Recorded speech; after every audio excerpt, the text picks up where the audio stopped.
Welcome guys to the tutorial info channel.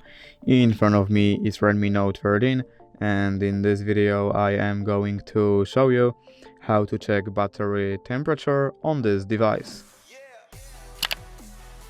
Alright, so to do this, firstly we have to just install Ampere app from Play Store.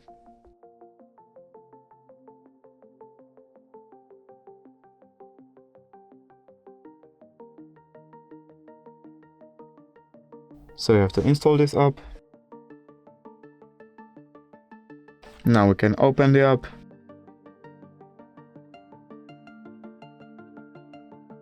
Here we have to click consent, OK, and here is temperature of our battery. And basically that's it. If you did enjoy this video, leave a like and subscribe. Thank you guys for watching. Bye!